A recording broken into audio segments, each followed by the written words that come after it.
Hi, my name's Diana, compulsive eater. Hi, Diana. I weigh and measure 3 meals from the GreySheet.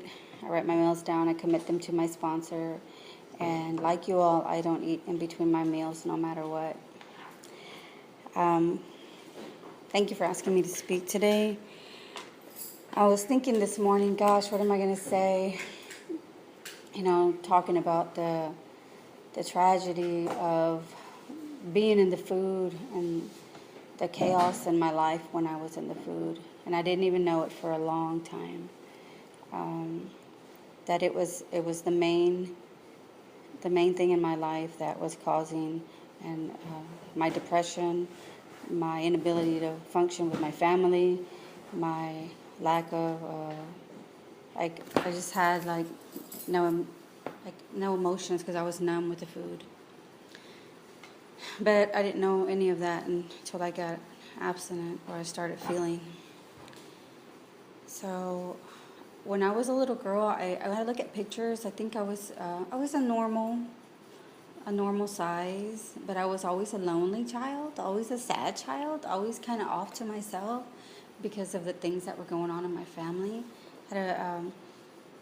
Somehow I got the notion that we were supposed to keep things to ourselves in our family. We didn't talk about those things. So that's how I grew up, keeping things inside. I didn't talk about them. So I kind of have a lot of my childhood blocked out that I just don't remember it. And I guess when it's time, higher power will reveal it to me, what I'm not able to remember. So about the age of 11, I did start seeking out substances, alcohol, peers who kind of made me feel okay because I didn't feel okay inside. And I just felt less than everybody else. I always had felt that way. And so when I started hanging around with these kids and I started doing these things, I started to feel better, and the substances I put in my body, it made me feel better. If it wasn't that, it would have been food, and I know it, but it just so happens that came first, the alcohol and the drugs. So fast forward to getting sober at the age of 23, I started, the only way that I was able to cope with life was to eat, and I ate, and I ate. And when I realized that I was gaining weight, I was like, there's something wrong with this, because every time that I had any period of sobriety, I would gain 10 pounds a month or more. And usually I would only recognize those times when I was in jail. Because when I was in jail, I wasn't doing anything else, so I would eat. I would stuff my emotions. And so getting sober, it was a painful, emotionally, so I turned to food. And people would say, well, it's okay, you're not doing this or that, it's okay. So, I went from, at that point, I already had gotten really addicted to exercise. So I was doing aerobics every single day, and I felt guilty if I didn't do it, and I was walking every day too. And I did that for a long time. So I was around 125 pounds. And so little by little, over the years, I gained 100 pounds, and I was over 230 pounds. And I just couldn't believe it, because I didn't even see how it happened over a period of time. And about my 7th year of sobriety, I was getting to hitting to the 200s, and that's when I started to looking for Overeaters Anonymous. And so I thought to myself, well, if AA worked for that, then surely the 12 steps will work for the food. So I started looking for that, and I ended up at the Oasis Club here in Houston and started going to OA meetings. And I felt like, oh my God, these people understand me. I do that. That's me. But I didn't see physical recovery, although I didn't know about GreySheet, so I didn't know the difference. So I tried it, and I tried to come up with my own food plan. I got sponsors, and I went to meetings, and I tried to stay committed. And I couldn't because I didn't have anything to commit to. I mean, I didn't know that I couldn't tolerate carbs and starches and everything that we don't eat. And sugar, because I always try to control it, try to hold back and not have this but have that, but I always ended up doing it bad, in a bad way, and hiding, and having boxes in the car, going and ordering a big round thing, the 12 other round little small things, and ending up at the park by myself, stuffing it all down with bags of this or bags of that, and just eating at the park. And before I would get home or get to my boyfriend's, I would throw everything away and just fall on the couch and sleep. I didn't sleep in a bed for years. For years, I slept on that couch. I just slept on that couch. I mean, my couch was like this, because that's where I slept all the time. And I look at pictures from back then, and I was so miserable. I was miserable. I wasn't happy. Like, I didn't have a smile on my face. I looked at some pictures recently of a family get-together that we had over at my mom's house. I don't even remember being there. But there's pictures that I was there. And we're looking back at these pictures, and I had a piece of protein in this hand, and I had something else in this hand, and I had a Coke in my arm, under my armpit. No. I was like, oh my God, it was something. I couldn't believe it. Like, I don't even remember being there. But my focus was on the food when I was there, obviously. So, and that's just how it was. Any kind of get-togethers, that's how it was. So so I kind of gave up on OA, and I tried doing it on my own, went back to the gyms. I've joined probably every single gym in Houston, 24-hour fitness, the other one that we used to have, we don't have it anymore here. I don't remember the name of it. But I've Fitness Connection. I've joined several. And I went to the diet doctors, and I went to Weight Watchers, and I tried this diet where you only have this kind of vegetable for 3 times a day, or you have the fruit at every meal with certain fruit that's supposed to burn calories. Anyway, I tried everything, and so finally I came back to OA because I had gotten into an accident, and they told me that I had scoliosis. I ended up in the hospital with heart problems. They told me that I had an enlarged heart, that I had all these medical issues. And so I needed to lose the weight because that was always the thing, on my medical record, obesity. But it still took me a year to come back to a regular OA. And then when I did come back to regular OA is when I finally heard of GreySheet. And that was in 2005.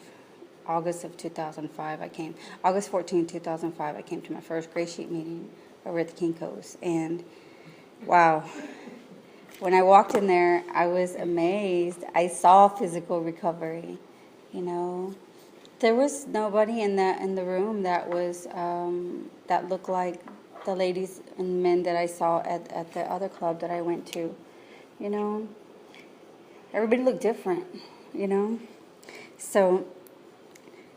So I saw something different, but in my mind was like, oh, another program, right? And then I said, well, I did everything else. I'm going to try it. Why not, right? Let's try it. So that same day, I got a sponsor. She helped me write my food down. I went to the store, got a scale, because I had never gotten a scale before. So even though I went to OA all those times, I never had a scale. So that started my journey, and that was my abstinent date for a year and a half. And I just felt so free. I was just so grateful. And I just couldn't believe that I was abstinent, that the cravings were gone, that I didn't want to eat those, the things that we don't eat. And I felt freedom for the first time in so long. And I really never thought that I would ever eat again. Because we always said, that we don't eat no matter what. We don't eat no matter what. But I guess I didn't really get that either. because no matter what means no matter what. No matter what happens. I reached out to the community here. I didn't reach out any further than our community. I did. I was on the GreyNet. I don't remember that I was on a lot. Yes, I was. I was on meetings at that time as well, on the phone bridge. But I ended up picking up in January of 2007. I ended up picking up, and that started about 5 years that I could not stay abstinent. But for the most part, I didn't leave. There was times that I felt like leaving because of guilt and shame. And how could you keep doing it? How could you keep going back to the food? How could you keep doing that? And so I just stayed on the bridge. I kept coming to meetings. And I had periods of abstinence, 6 months, 90 days. I think probably the most that I stayed in the food in that time, which y'all saved my life even through those relapses. I wish that I wouldn't have had all those relapses. And relapse doesn't have to be a part of recovery, but sometimes it is. And for me, it was. So this last time that I picked up, and I always picked up, or the excuses that I use, which are no excuses, that there's no excuse to eat. But I couldn't deal with my emotions, so every time I had emotions, I would eat. Every time I had emotions, something severe would happen or traumatic, I would eat. So the last time I ate over what one of my children did, which was the excuses I always use. So after that was on Thanksgiving of 2011. I remember that day I was abstinent probably for about 5 days. I kept trying to get abstinent again. And I saw him. He looked very bad, and I just felt this feeling in my gut. And I ended up eating that night. And I just made a commitment that no matter what, no matter who chose to do what, no matter what decisions anybody made, I wasn't going to eat. And if God could grace me with one more time to be abstinent. A few days later, December 1st, I got up and I weighed and measured. I had been weighing and measured those days in between, but I couldn't make it through a day. But December 1st, I weighed and measured, and I've been abstinent ever since December 1st of 2011. And but I made that commitment, and another commitment that I made was that I was going to reach out, that I was going to continue to do the phone bridge meetings, of course, that I was going to be involved in service, that I was going to go to California, that I was going to go to New York, that I was going to meet people, and that I was going to get out of my comfort zone. And I have been able to do that. I'm so grateful for that because I've met so many beautiful people all over the world. I've been to California twice, New York twice, Philadelphia, and just so many beautiful people. And it's just made my recovery that much stronger in GreySheet, just because of this fellowship, because I'm not alone. I don't have to do this alone ever. I'm not alone. And I always felt alone all my life, even in a room full of people, I felt alone. But I'm not. So since I've been abstinent this time, people have continued to make their decisions, My son has continued to choose to use drugs, and my oldest, and he's in prison. But that was his choice. I love him. I'm there for him. I'll see him. I call him, and he calls me. And my other son, he's still in prison. He's been there 9 years. I visit him. I'm there for him. I support him. I love him. I always talk about, I realize that sometimes I talk about the tough things, and that are going on in my life today, with my children, right? But I never talk about what's going on with my daughter. And my daughter, she went through everything that our family went through, the trauma, everything that we've experienced in the last 9 years. And she has excelled in school. She recently received a scholarship to attend the University of St. Thomas here in Houston, Texas. And we went to We went to the school admissions department on Monday. She's been accepted into the program, and so she's applying for the nursing program. We'll find in November if she gets accepted.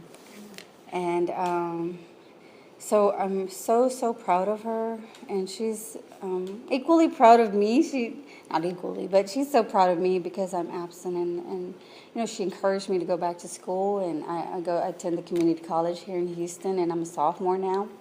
In community college, I've been going for the last 3 years, and if it wasn't for abstinence, I wouldn't be in school. But she also encouraged me to go back to school, and I've been just chipping away at it a little at a time. And my abstinence is first. My abstinence is my foundation to be able to do anything. My youngest son has 5 years sober. He just made 5 years sober on May 27th. He recently moved out. I cried for about a month. I was so sad.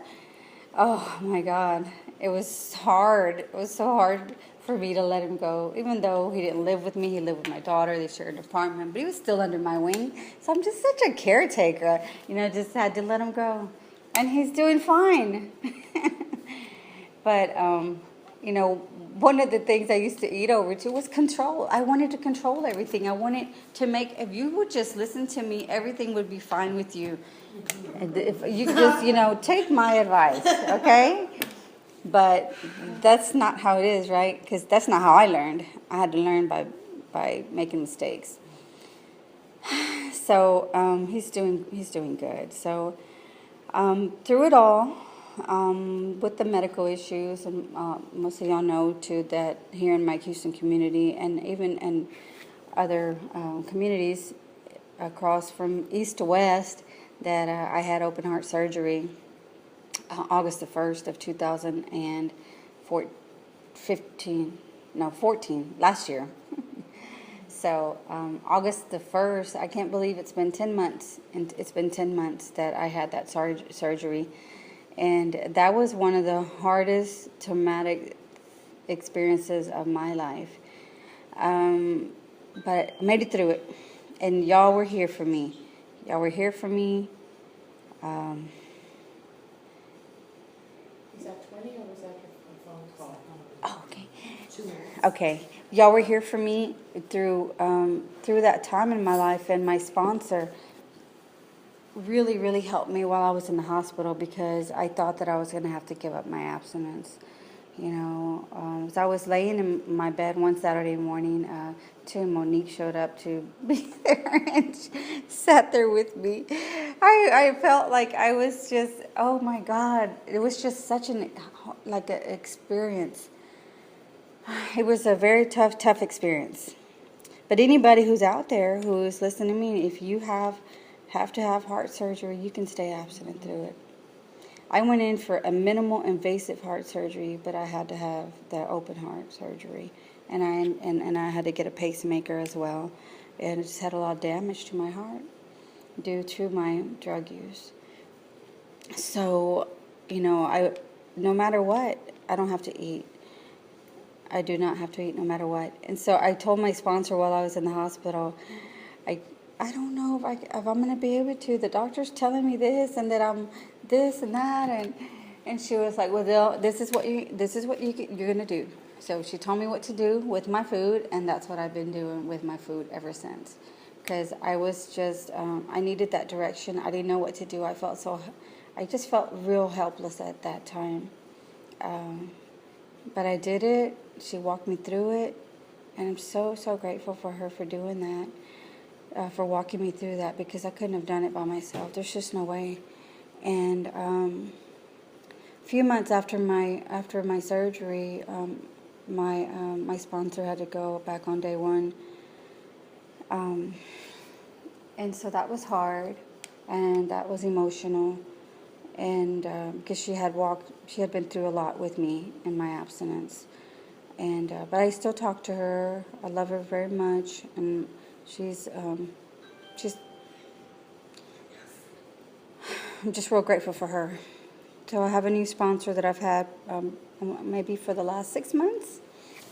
And so I just know that no matter what happens in my life, another thing that's been happening, Okay, so another thing that's been happening is just my body just adjusting, coming back to a normal, just adjusting, I guess, from the surgery and fluctuations in weight. So I just have to not let myself get overwhelmed with that. I have once again joined an exercise program, Curves, which is, but I need it. I really need it. I need a kickstart. And I got a treadmill and I got a bike at home. So, because I want to be healthy, I want to be healthy and I want to live. I want to live, and if I'm not abstinent, I'm not going to live. I'm going to die. And so I'm so grateful for my abstinence. I'm grateful for you all for being here for me through the good times, through the bad times, through the relapses, through everything. Just for being here and being friends to me and for loving me when I couldn't love myself. That's it. And I don't need no matter what.